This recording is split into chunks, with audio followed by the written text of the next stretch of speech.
Hi, Shahana. How are you? Hi, I'm good. Thank you, Gary.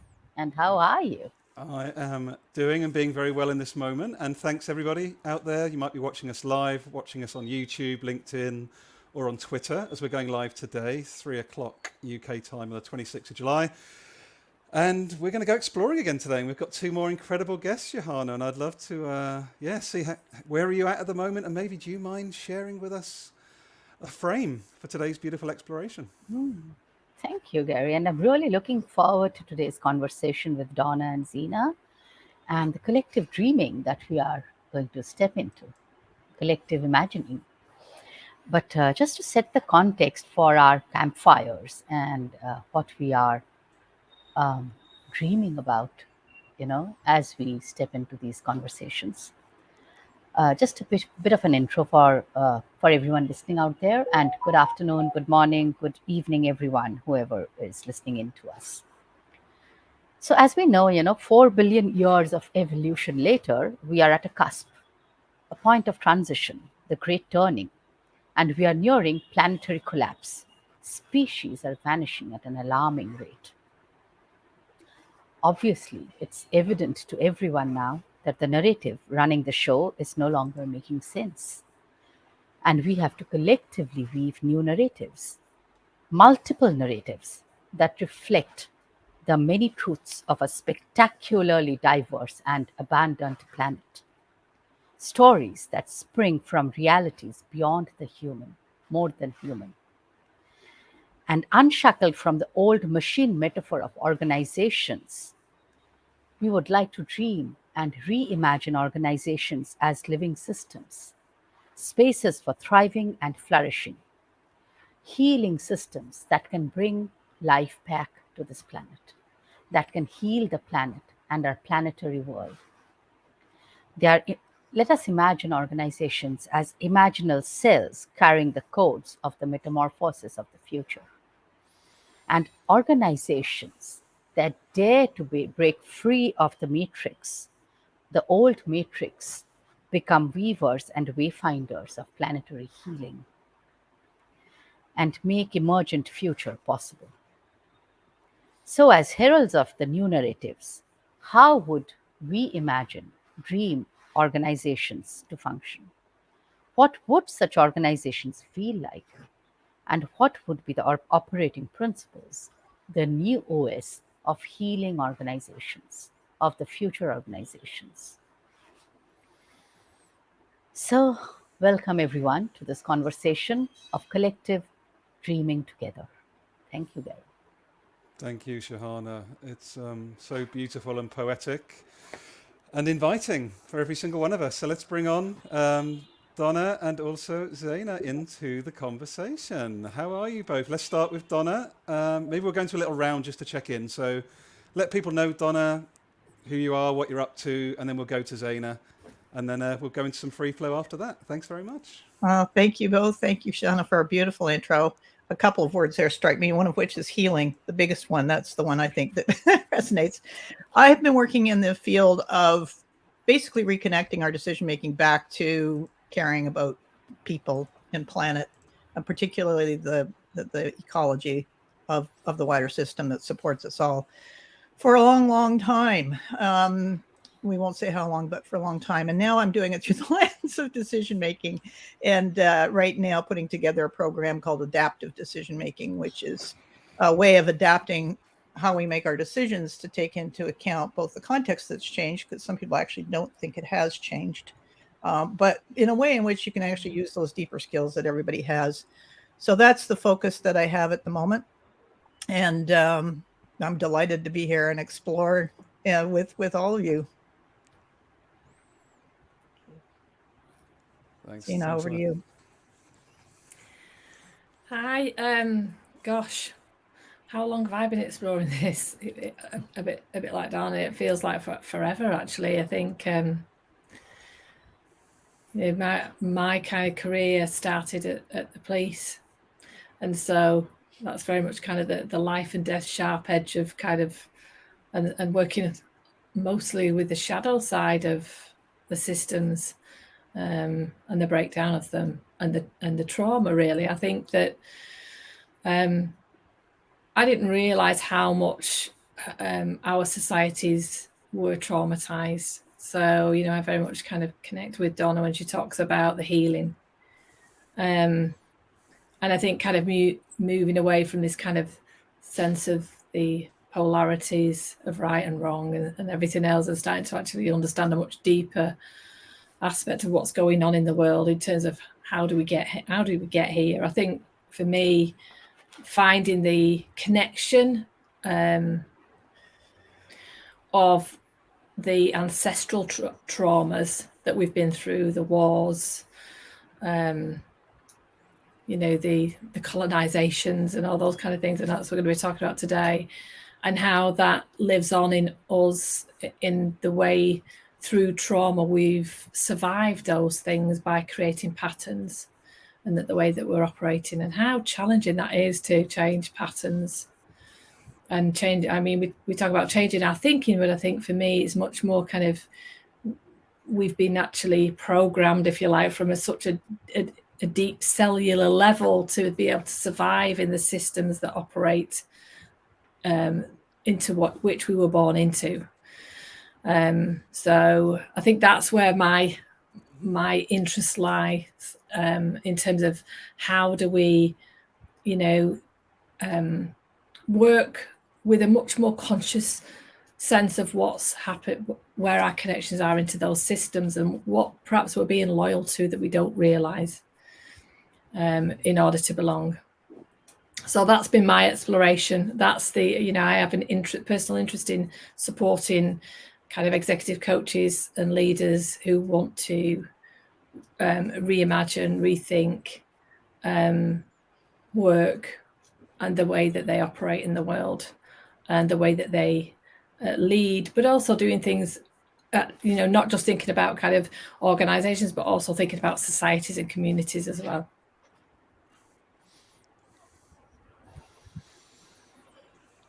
Beautiful. Sahana, I'd love for you to express a bit more about what you're focusing on at the moment. It'd be lovely to hear that. Then I'll chip in and then we'll go into a bit of open flow from there. It'd be wonderful. Thanks.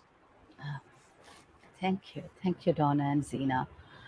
What both of y'all said so deeply resonated with me, and it's kind of strange that we are literally kind of worlds apart in our geographical locations, but we have arrived kind of at a similar point through kind of similar journeys. When I say similar, I mean I was part of the corporate world, and I say was, I still am in a very different way, but I was part of the regular corporate world, and it felt to me so, you know, like Dawna said, like Zena said, so traumatized, so broken, so so almost like not only the machine metaphor, but people within, apart from being cogs and human resources, even the topmost guy, even the CEOs, the people with so-called the power, they all felt to me as if undergoing some kind of traumatizing experience. And the more I kind of, you know, try to step back and see from just a, you know, observer's lens, it felt like Zena was saying that the patterns of the system, the very patterns are trapping people into a kind of into modes, into these structures, into modes that they don't want to be in, but they find no way out, like the Matrix. You're in it, and you are in it, and you see it everywhere, but you don't know that it's the Matrix that you're caught with, and you don't know how to get out of it. You don't know there is something beyond it. And even when people think or imagine or hope there is something beyond it, just trying to reimagine from the ground up something so very different feels so often so challenging. So in the face of the current current context, feels so challenging, such an uphill task, often so very lonely, that people give up. They just go with the flow, and going with the flow in this case creates more trauma, more traumatized brokenness. And the more I thought about that, I stepped into coaching, and I became a certified coach, not only because I wanted to be a coach, I wanted to be one, but also to understand how to myself and how do we get closer to people without directing them and instructing them and commanding them and controlling them and putting them in this, matrix of boxes and organization charts. What what drives people? Really drives people. Really, I mean, I refused to believe that people get up in the morning and rush to office to create more value for shareholders. And that ceased to enchant me very early on in my corporate phase. And I've always been in the organization design and development and L&D space as head of L&D and coach and facilitator. So for me it was all about how do we unfurl people's potential, just like you have a bud unfurling. Can't people unfurl to their fullest potential in the right conditions with the right nurturing? And wouldn't that be the work of leaders rather than to command and control and squeeze every ounce of productivity out of an ever diminishing, ever decreasing workforce? And the more I thought about these, I felt it was right that I should step out of the corporate and work on the fringe of the corporate and see which are those organizations that I could partner with, that I could and not come in as a consultant and as an expert, but as a fellow journeyman, as a fellow traveler, and partner with organizations that wanted to traverse a different path. And that's what I've been exploring outside of the organization for the last 6-7 years. And that's how I met Gary. That's how I'm meeting y'all. And I'm immensely delighted that our tribe is growing. Our tribe increases. So here we are. And thank you. Thank you, Sahana. I just want to check. Thank you, Joe, for joining us. She's just shared a couple of really lovely, caught a couple of points you shared, Sahana, around being lonely and creating the conditions. Like, this is so fascinating for me. So from my side, why do I care about this stuff? Why am I so grateful to be with these three amazing humans today? Is I still work in the chemicals industry. Some people know that, some people don't know that. If you want to look at a trauma industry, like, look at that one, right? The whole macho, hyper masculine, growth at all costs, acquire, M&A, every bit of language and war metaphor is on fire within that industry.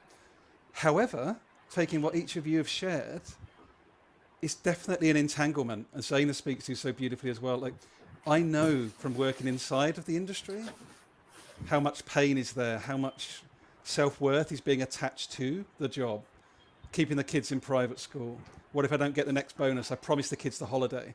These things seem so insignificant on the one level, but on a macro level, if you've got the majority of business as we know it, driven by that energy, we can see where the entanglement and the challenge and trauma comes from. Even if they are not aware, the system knows very well, but if they're not aware of their role within that, that's the invitation I think today is this reimagining, right? How do we reimagine breaking those patterns? What can each of us actually do for ourselves and for one another to start to break those patterns? But I guess the first thing, and I'm going to throw the first seed in for today's conversation, if I may, is how do people even spot the patterns in themselves and around them? What do they need to be doing, thinking, feeling, questioning? So that's where I'd like to seed us, if I may, and we'll see where we pop after that. But how do people start to see those patterns for themselves? I'm curious.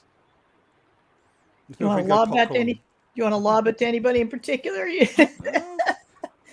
We'll find our way. Yeah, my first thought as a professional facilitator, having worked with teams and organizations right across the spectrum of topics, from policy to arts and culture to engineering and road design and the road maintenance.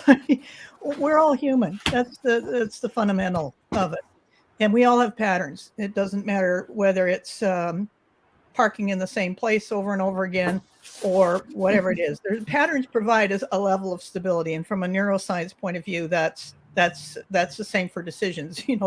So in terms of pattern spotting, we were talking about what Dan was doing earlier before the broadcast started. What can people do? One of the things that is a holding pattern is the analytical approach to everything, to reduce, and we're well trained in it. We actually, there's not much that trains you to be otherwise. So it's a complete shift in perspective. I call it zooming out. I think John Hagel uses that term too, but I'm not sure it's precisely in the same manner as I meant, because for me, it's more of a eagle point of view, if you will, just getting a high level view of where am I, who am I in this context I'm in, and what do I want to do with it? Because that's, Sahana, you saw that. You could see yourself in this gerbil spinning thing and go, whoa, wait a minute. And Gary, you've seen it too.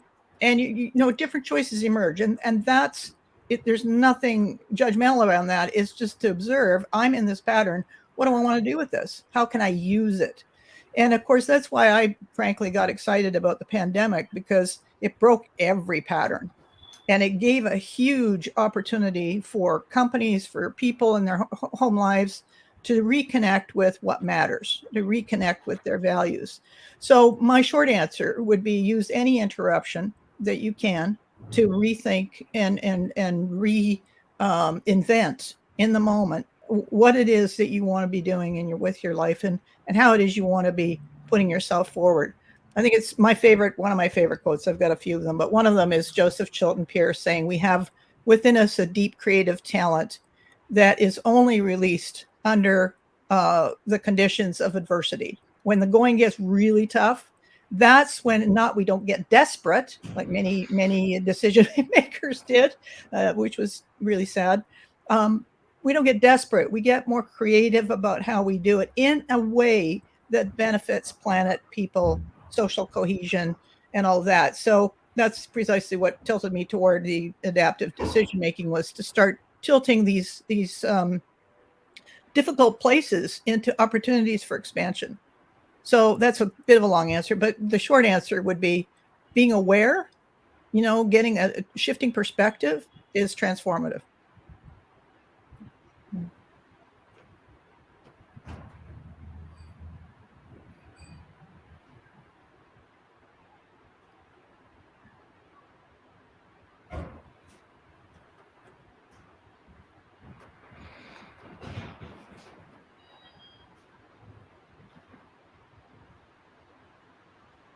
You mentioned the pandemic, Dawna, and yes, of course, when it happened, especially when it hit a country like India, which is overpopulated, which is healthcare infrastructure isn't really what it should be, and there's chaos on one side, but on the other, uh, and I'm one of the privileged people who could sort of shelter in place. I must admit that I could withdraw into my cocoon, safe haven shelter. So as the world kind of came to the pause, I thought of it as a great pause, and there was this hope, at least, and I think many people like us hoped that it would force governments and organizations and leaders and even people like us to really rethink and every choice that we make and have made so far, and how our choices have brought us to this point, to this cusp. And there was, on this other hand, what I noticed as I spoke to my friends and past colleagues, ex-colleagues within organizations and outside, there was also this desperate desire to get back to business as usual, to get back to the old normal, if you will. And I kept asking myself and anyone who would listen, that was the normal really normal? What had we normalized? What had we accepted as normal that made us want to get back to it? Or was it, like you just said, was it just the familiarity of patterns known? Never mind, what those patterns, where those patterns landed us in. But at least they were known patterns, the known devils. So it was almost like us yearning to get back to BAU, the old normal, because our imagination was failing us to, or rather, we were not using our imagination I wouldn't say creatively, but we want using our imagination courageously enough to really rethink the old. So we were kind of grasping at what had happened before the pandemic and wanting to get back there. I saw many organizations struggling for that, again struggling with productivity, struggling with the same paradigms of profit and same paradigms of lean organization, and the same, and become even more command and control, in spite of Zoom, using all kinds of algorithmic measures to keep track of people.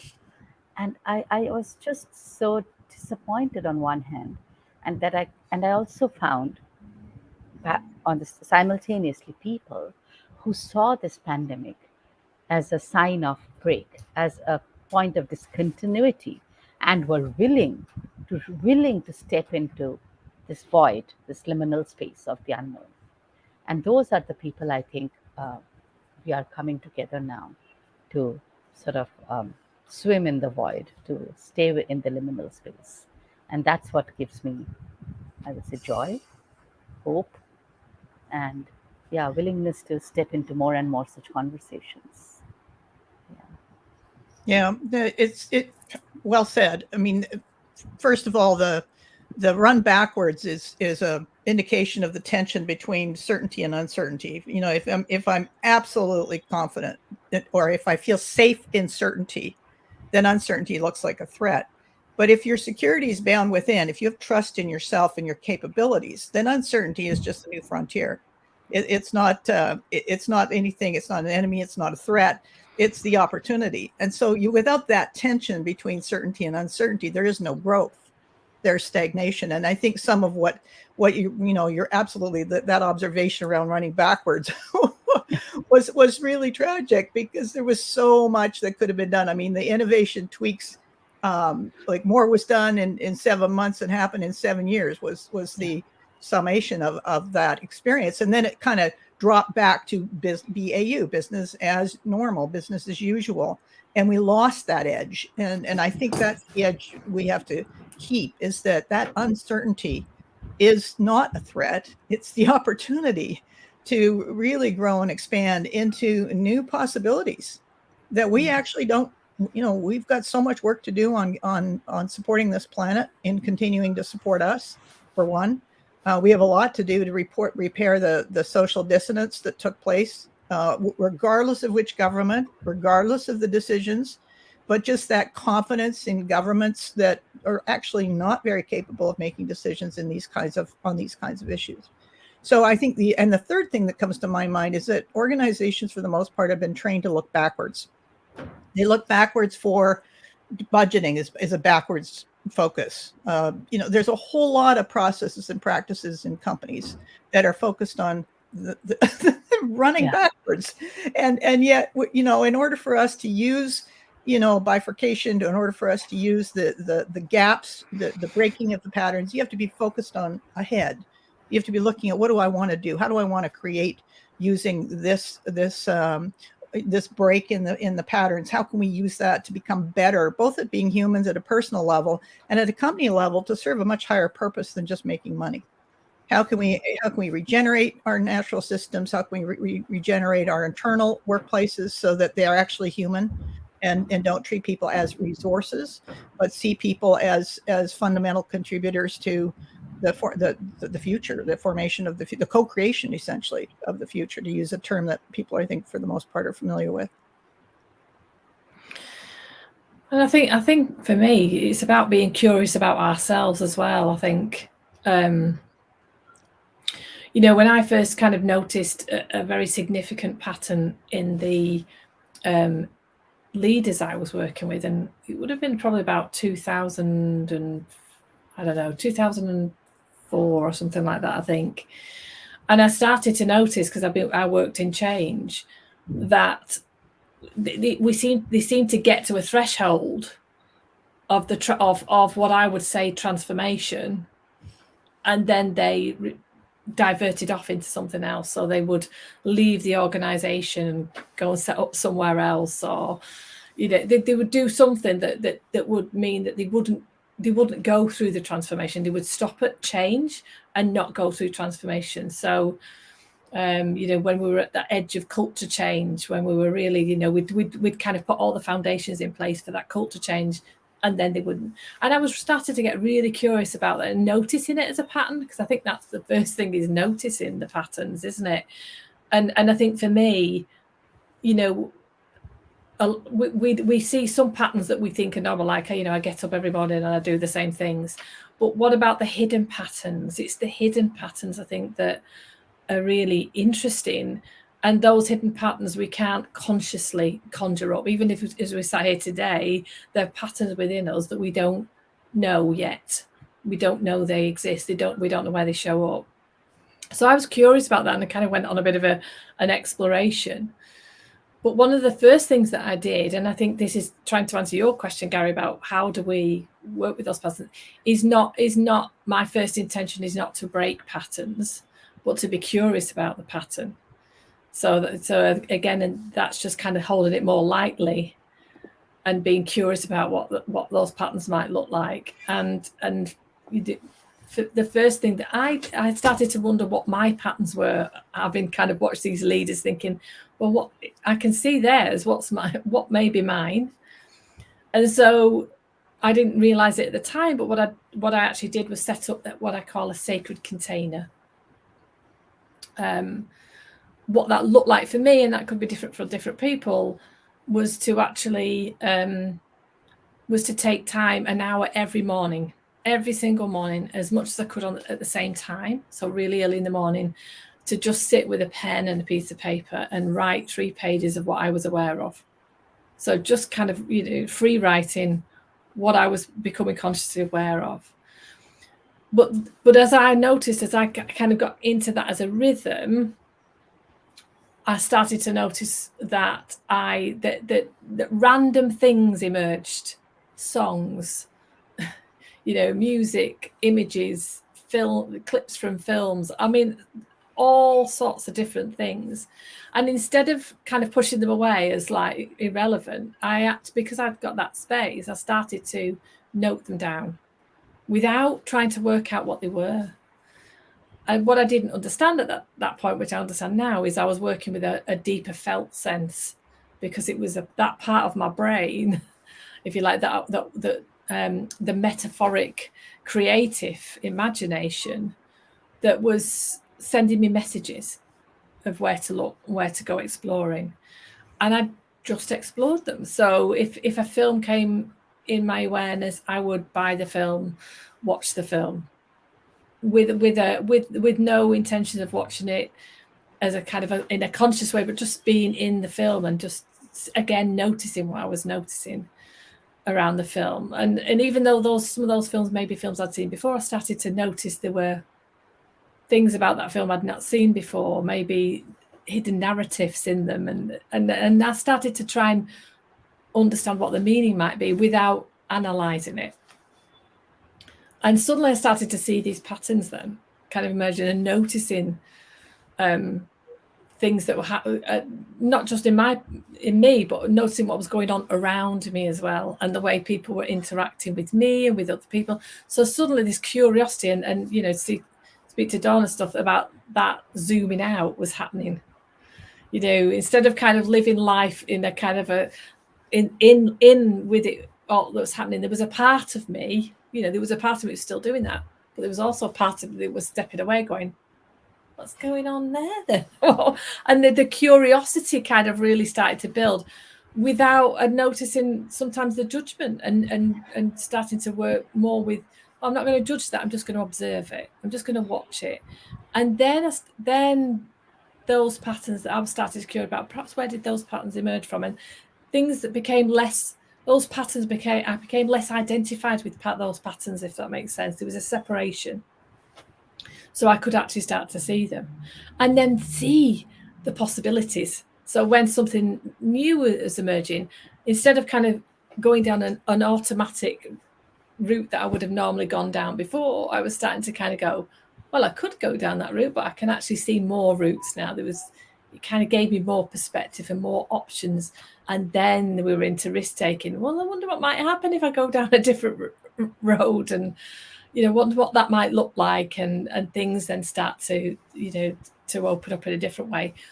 What it does mean, and I think this is why people are often very frightened, is we start to then kind of have to make those sacrifices, where sometimes we have to, those relationships that were connected to that pattern, because it's not just our patterns, it's the relationships that were connected to them, we're starting to maybe become difficult.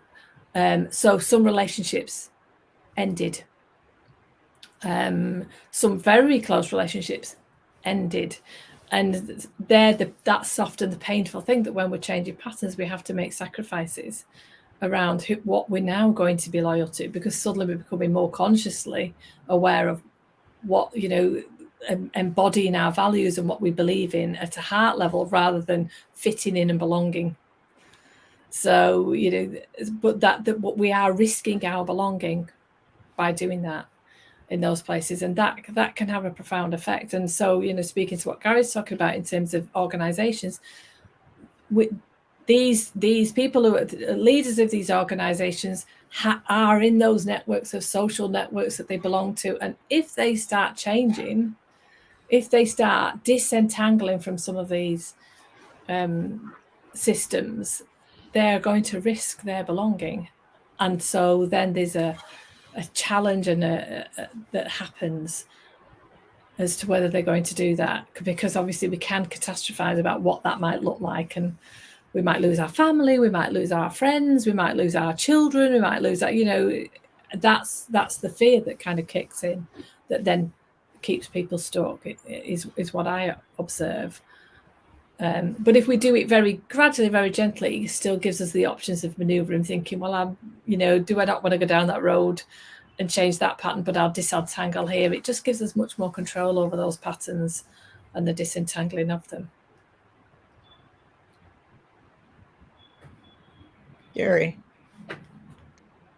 You three blow my mind. That's all I'm going to say. I hope you're getting some value today, people watching live or watching back. It just blows my mind, because I'm one of those people where I'm like my feminine energy tends to lead over my masculine energy, although we have both, right? My immediate reaction still within the corporate space is a defense mechanism. I tend to kick into the masculine energy to survive. It's like, no, you need to be this, you need to be competing, you need to be growing business, you need to be taking this.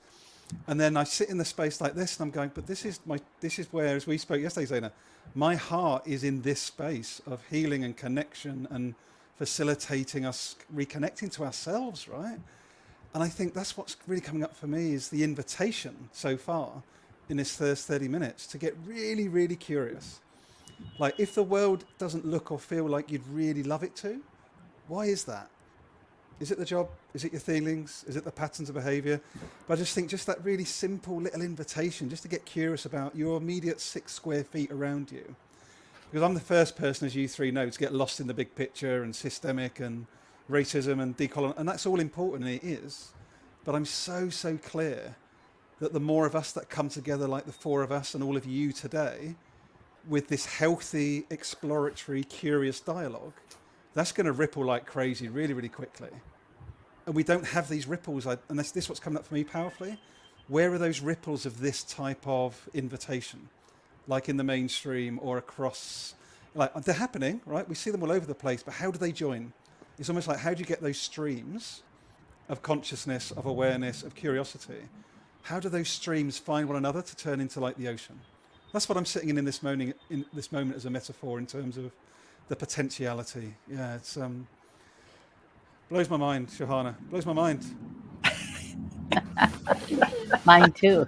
Beautiful. And beautiful. And what came up when Zina was sharing her experience of the morning pages, that this is a practice that's on the one hand, that's like she said, a sacred container for the self, but also on the other hand, a practice that anyone can pick up, a leader, a CEO, or anyone. It's like, it's almost like observing, or rather noticing what I'm noticing. And as I do that more and more, and like she said, what was coming up is this is one of the practices, and listeners out there, that each one of us can do as we notice our own noticings. We kind of sense our own patterns, and then we are also able to sense the patterns that exist in the larger system, and hold it gently, hold the system and ourselves gently.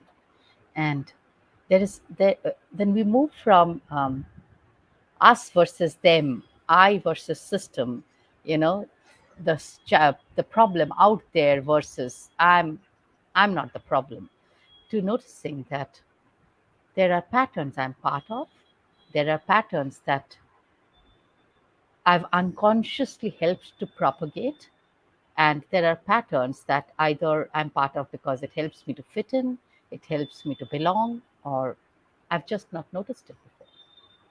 And the more I notice my noticings, I think what it does is, if each one of us shift as individuals, the system gradually shifts. The system is not this thing out there waiting to be moved. It is us. And as each one of us holds space for ourselves and others differently, we help collectively, we are moving the system. And, like Dawna was saying, everything in organizations is typically backward looking. Training is based on past best practices. Learning about, SOPs and all kinds of stuff. That is all past best practices. But what if we held space for emergent learning? What if we held space for generative learning through such conversations within organizations? Consciously holding space, creating these containers. And what if leaders could become facilitative stewards?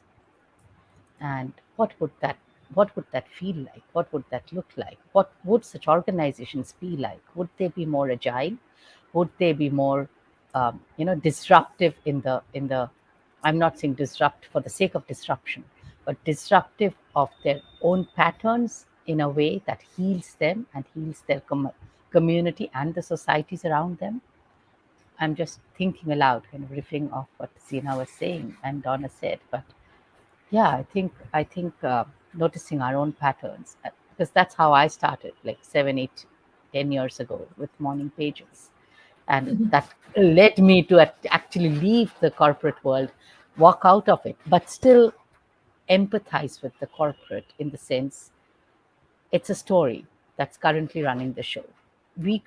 Humans created the story, and humans can change the story. So yeah. Yeah, I think one of the things that is disturbing at this moment is snap judgments. So a simple practice would be to take a snap judgment and that noticing you're doing it is the first step one. It's like, notice, wait a sec, and flip it into a question. And that changes the stance from I think I know everything there is to know in the moment to I don't know everything there is to know in the moment, and I'm here to learn.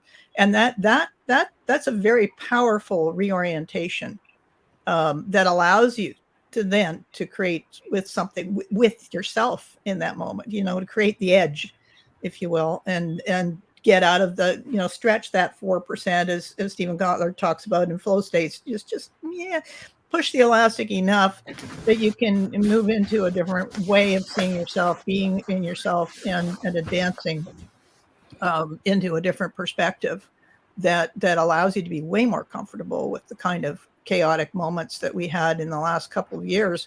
Not just be comfortable with them, in other words, be at peace with them, but also to create with them, create something better. I mean, one of the things that bothers me is that, and I know this from 9 years of being homeless, is that you sort of think you've got to get desperate in order to survive. We got to put meal on the table. We got to blah blah blah.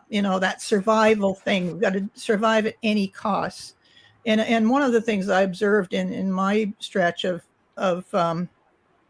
reinvention, if you will, reimagining, is that no, you don't have to be desperate. You can actually be creative, and in a good way, not in an unethical way, because some of the creative strategies are also unethical. But in a way in which you honor the place who you are and your place in the wider world, but also the people around you, the nature, all of, and we hear so much talk about people finding home in nature and being at home, and I'm one of them, obviously. But the other part of it is that we're destroying it at a rapid rate. So which one do we want? And can we bring those into alignment and make a difference there? And so this is where I think companies can make a huge difference. But we have to reconnect first. So it's just that pivotal moment of observe and then switch. Observe, switch strategies. I observe I'm making a snap judgment. I'm going to ask a question instead. And that gets rid of fear in the heartbeat, because it's shifted the stance quite powerfully. So I think that's one of the most important simple practices that that makes sense to me at this point in time. I mean, you don't have to disrupt the patterns. They're being disrupted all the time. That's the beauty of it. It's just working with them as such. People got, they lose things. They lose relationships, break down. Some relationships are just passing through. So there's just something, you make a connection and then that person goes off and they may come back, you don't know, but it's there. Everyone has a little gift they give in that connection. So I think there's so much beauty in this process that it's sort of, that really well said point about observing and noticing is one that allows you to be very present with the next decision you make, knowing that that's going to create the future. Trying to think of that Rumi quote as well. Is it beyond the field of right and wrong, I'll meet you there? Yeah. It's that, because I think, and I notice in myself when I'm talking about patterns, I'm often thinking about patterns as a negative thing instead of just as a pattern. It's just a pattern.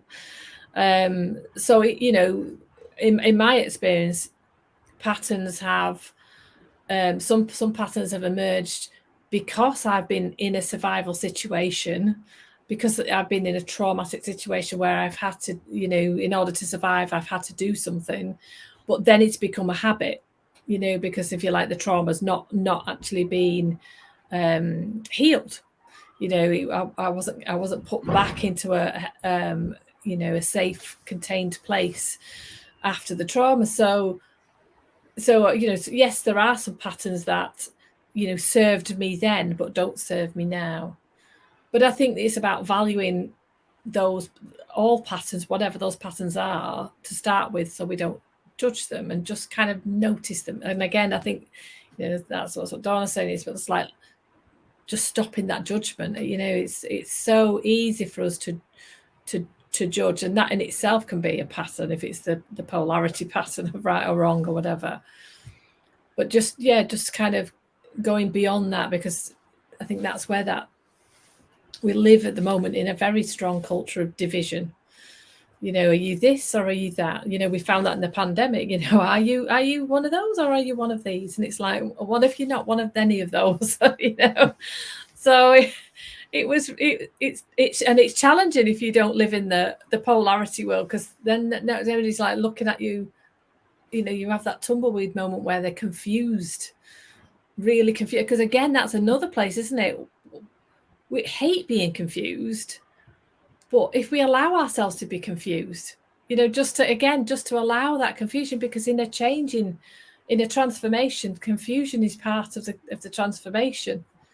Working with confusion rather than that feel that I need to get to certainty as fast as possible. It's like, actually, we're in confusion. If any leader stands up now and says we know where we're going, then they're lying because we're confused right now. Because if you like, we're at the edge of a civilization collapse. We're at the end of it. So we don't know yet what this new civilization may look like. We're imagining it. That's the whole point. As humans, we need to reimagine it. And that's where we need to come together to reimagine, rather than kind of try and kind of criticize. And I noticed that obviously we all get entangled in this kind of wanting to criticize, but actually, what that's just going to do is help us stay in the same entanglement. For me, it's about kind of honoring what is, whatever that is, just honoring what is. So if we accept the world as it is right now, it gives us much more freedom to reimagine what we'd like to do. It gives us more energy. Whereas if all our energy is in fighting the old, then, you know, that's where our energy is going, isn't it? In fighting those things. And I still feel like a lot of people are still caught in that fighting the system. You know, people who want to something new, but instead of kind of acknowledging what is, they're putting all their effort into fighting the old system. And actually it's about, let's reimagine it, you know. And you know, one of the things that I've kind of noticed is humor is a big part of that. You know, just let's start using some humor, because that it just kind of helps release, you know, that feeling of powerlessness and that feeling of not being able to move forward. There's something about a lightness and a humor, not in a dismissive way, but in a kind of a, you know, in a way that releases the tension, so we can start to, because that, again, that's part of play and imagination, isn't it, as well? You know, it allows us to kind of release ourselves, to open ourselves up to different possibilities.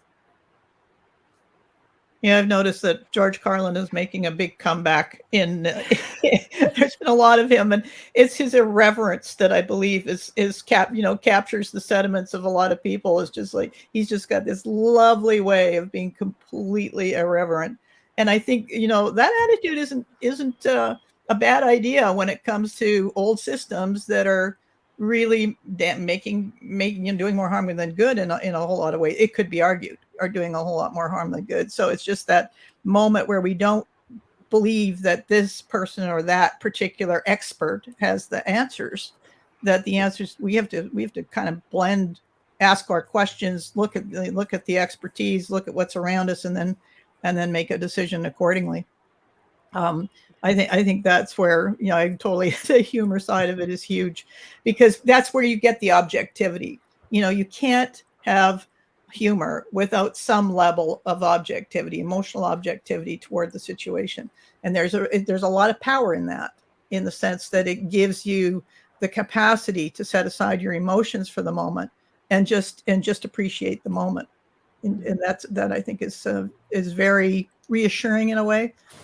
And release the fear, isn't it, Dawna, as well? I mean, we need tension. This is a scary place. This is an extremely scary, you know, to be on a planet that's dying and that's being destroyed, and as an individual, you know, the feeling of powerlessness and that is a really scary place. So I think kind of humor allows us to kind of go beyond the fear in a way, and find, you know, energy, a different kind of energy, to connect again with other people, and to release, you know, some of that energy, that nervous energy, that fearful energy as well.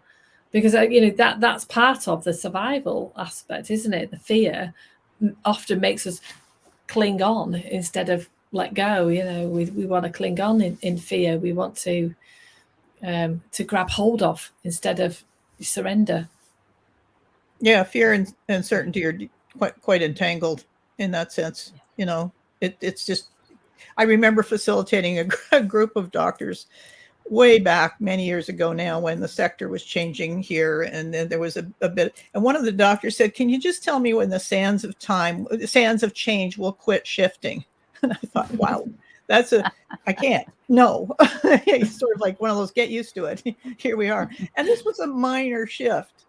So it sort of speaks to, you know, the degree to which people we all rely on, to a degree at least, our external surroundings for that security, when the real security is found within. It's found within your capacity to observe, you know, noticing, as you said earlier, just you know, just to work with that as a in a non-judgmental way, because if you start judging it, well, you're going to lean one way or the other, and it's that's how polarities get worse rather than, you know, better, or get used effectively. So I think, you know, we're in a moment where we create the future. That's, yes, we're on a dying planet, but, you know, there's a whole lot of things that we can do that make the world better. And I think the sooner we start sort of just focusing on that, and using that crash and the bifurcation, that co-creative ditch, if you will, to collectively work together to reinvent what we really want in the world. That's the opportune moment. That's what we've got going on here, and I think in my world at least, and I think that's extremely exciting. We can do a lot of simple stuff that takes us out of, that uses trauma, actually, to go back to how we started this conversation, but it uses that tough stuff to get into a much stronger and better relationship within ourselves and within to the world itself as well. So I think that's a big part of what we can do with these moments. Otherwise, this mental health disaster that's going on worldwide isn't going to get better. It's a redirecting of that energy and of that focus to more of a creative process and state.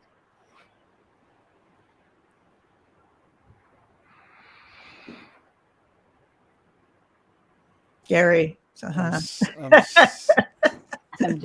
We love a bit of silence, don't we, Sahana, to be honest? Yep. Taking in everything, absorbing. I think there's something for me which is I appreciate and I think what's hopefully being modelled for you if you're watching this live or listening to this back, watching it back, what I'm appreciating in each of us today is the ability and willingness to hold that seeming paradox, right? Civilizational and maybe ecological collapse, and reimagining and fun and levity. Like, we're not conditioned to hold that space, right? We're conditioned to go one way or the other. That's one of those patterns. And I'm hoping we're modeling it's okay to get curious, be fun, have a laugh while trying to solve the challenges within ourselves and outside. And I just wanted to sort of spot that. I'm noticing that beautiful handing off to one another in this exploration today around it's okay to be concerned and look forward and create. And I just think that's coming up very powerfully for me today. If I speak to it from a consciousness point of view, one of the things that dominates is duality. It's either or. And the third point is it's a unified state. And that's what we're working toward now, is to see how can we take these polarities and use them to come together on a higher goal, which could be the restoration and regeneration of the planet, of our relationship with species, biodiversity. There's so many layers that small steps make big differences. And so I think that's a big part of what you've just described, Gary, is using this state, this liminal state, for, and Sahana, you've mentioned that as well, for co-creation. We're in it. Let's use it.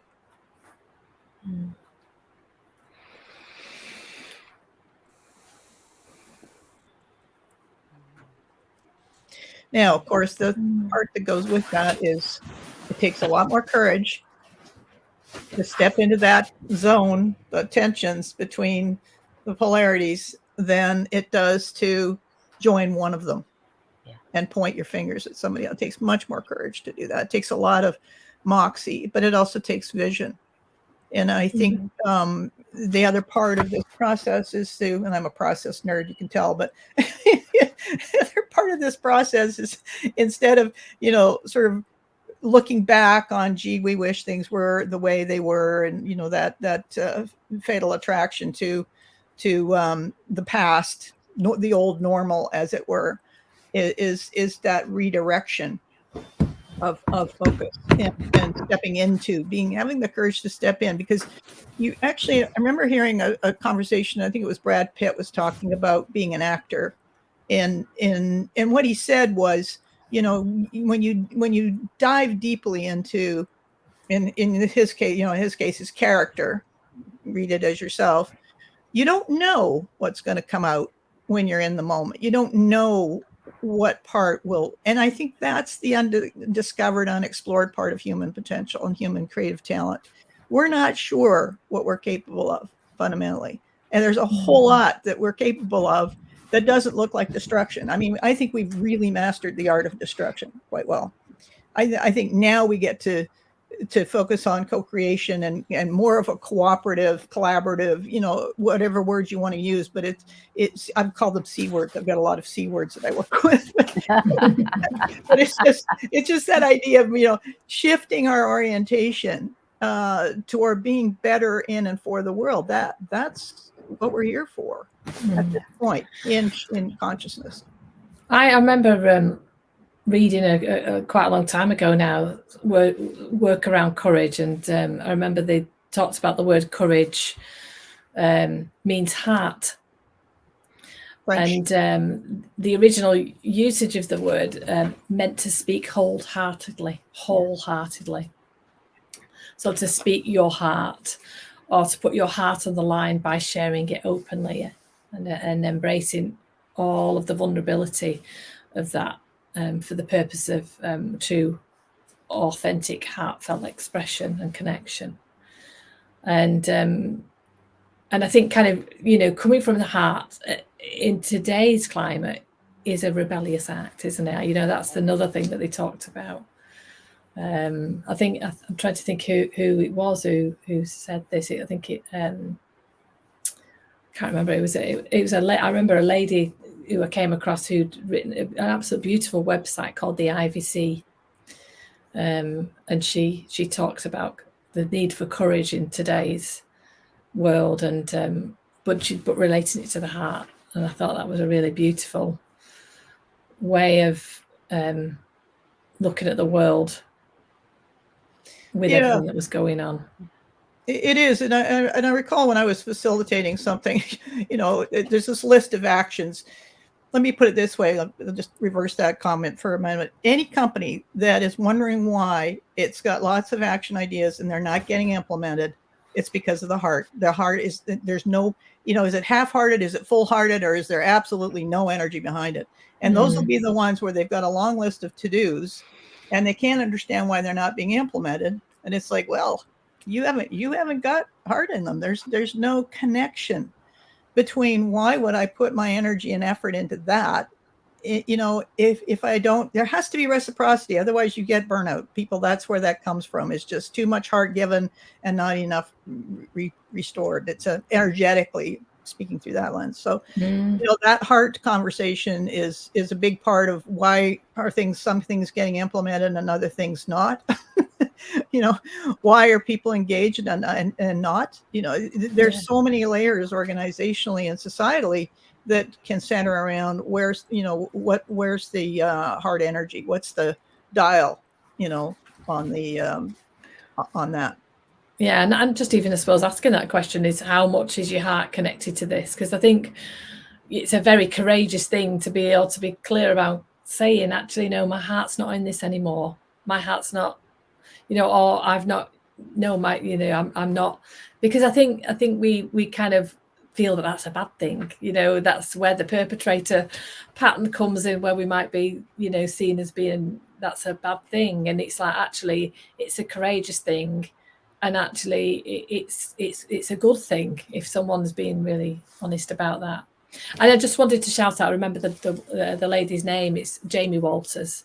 I don't know whether you've heard of her, Dawna. She's and she wrote a book for all those kind of budding entrepreneurs out there, which was Small Business, Big Vision.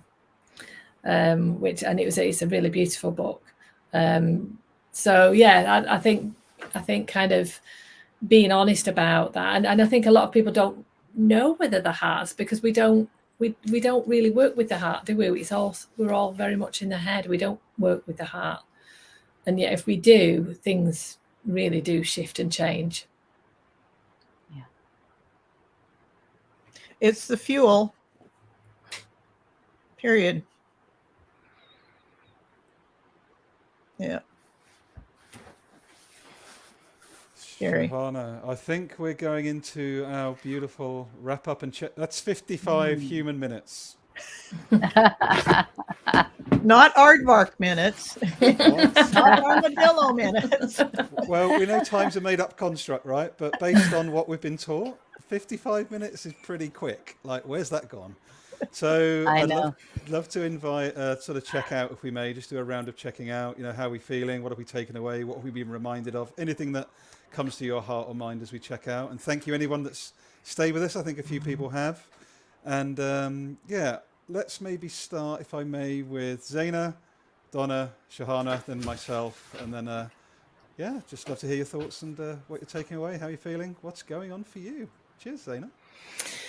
Well, I always love your invitations to do these things, Gary. I just think it's fabulous. And that's because your heart's in it. That's why. So, so it's so easy to show up to the stuff that you do because your heart's in it. And so it's not just coming from your mind or your analytical space. I've really enjoyed meeting Dawna for the first time. We've had a bit of a conversation over text, but it's been lovely to meet you. And I think for me the takeaway is kind of working with those patterns, working from the heart and having some kind of practice to find out what those hidden patterns might be that are keeping us entangled in these systems that feel painful.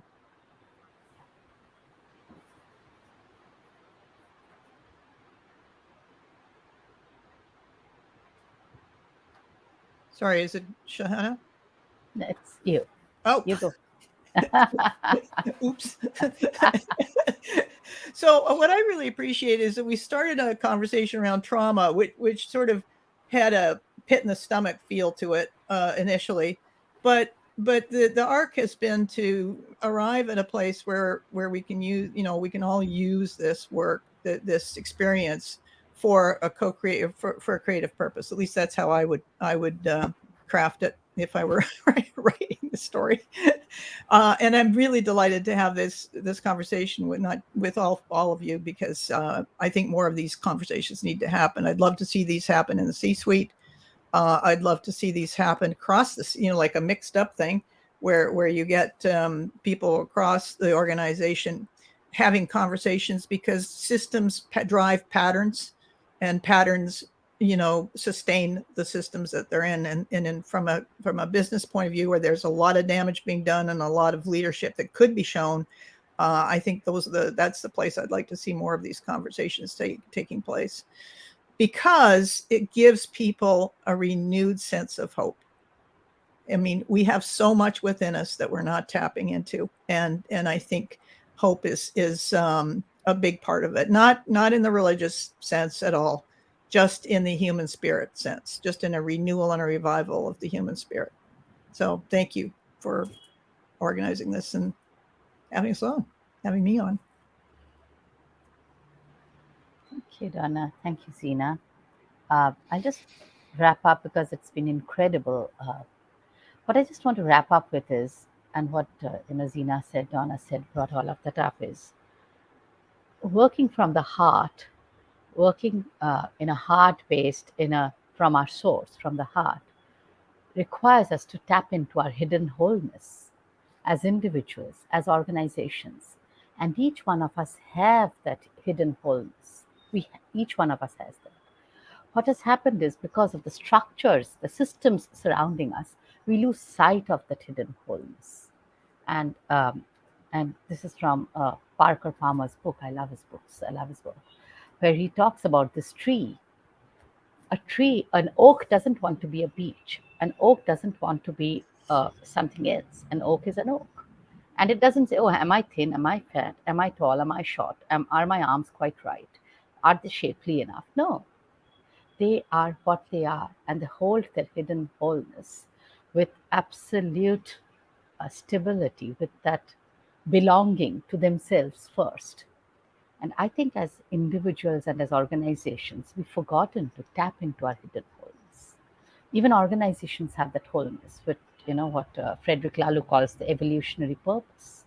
So if we were to tap into an organization's evolutionary purpose collectively, we are literally dreaming with the organization, which is a living system, and collectively reimagining it as a whole system. Like courage is wholehearted speaking. So collectively, that tapping into the wholeness within each one of us, and within us as a collective, as a community, which is an organization, which is a living entity. So all of these together is making me dream of organizations as whole systems, whole living systems that more such conversations can help us to create the foundational narratives for such systems to take root. Thank you. Thank you so much, Gary, for holding this space, for creating this sacred container. Thank you. I'm not very often speechless, but all I can say is I'm just humbled by each of you showing up. I'm humbled for anyone that watches this, watches back. Like, this is not utopia. This is not some fluffy, sit on a cloud, monk type activity, whether you're a monk or not. Like, regular business thinks this is woo-woo. This is not woo-woo. This is possible for every single one of us. And this is what I'm taking away. If we allow ourselves to slow down, if we allow ourselves to connect to ourselves, one another, and to understand systems more deeply, everything shifts, and so bloody quickly. That's what I'm excited about, is like the potentiality that each of you have expressed today. None of this is you need to invest. You don't need to get McKinsey in. You don't need to get Capgemini in. You don't need EY for 24 months. Like, I'm not saying don't use those people. I'm saying, what about those you're already paying salaries to? What about those that are at the edge of your system that you never hear from? Like, how about inviting them in, slow down, get present, and truly develop, a truly emergent, inclusive culture from the inside out? It feels so real. I really feel like we've modeled that it's possible today. And that's what I'm most excited about. But that slowing down bit, that's almost like a cancer in senior leaders' ears. But guess what? I had testicular cancer. Trust me, deal with slowing down. It's way better than having cancer. I'm not sure if that's some sort of new party political broadcast, people, but it just sort of just came out. Very random linkage. But I'm feeling intuitively, I want to do one more quick round, then we'll say goodbye. 2 or 3 words as we leave.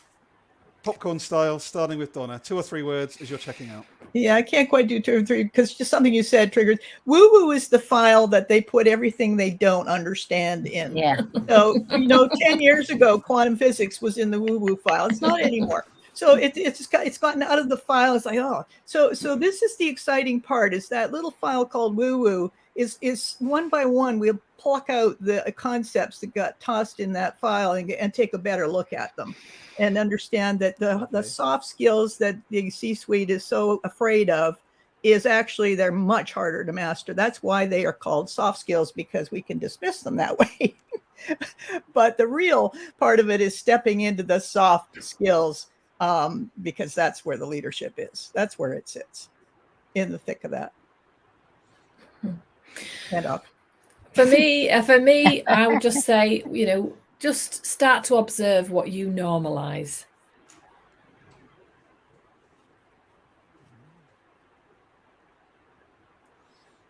I'll repeat what you said, Gary. Times are urgent. Let us slow down. And for me, and it's a challenge to me, be grateful for where you are in this moment, whatever's going on. Because I don't do that enough. And there's a lot of potential in that. Thanks, everyone. Join us next time. Zaina, you're amazing. Dawna, you're amazing. Shahana, you're amazing. Gary, you're not so bad yourself. Almost positive. Have a very, very good rest of your day. Take care, everyone. Cheers. Thank you. Bye. Thank you. Bye-bye.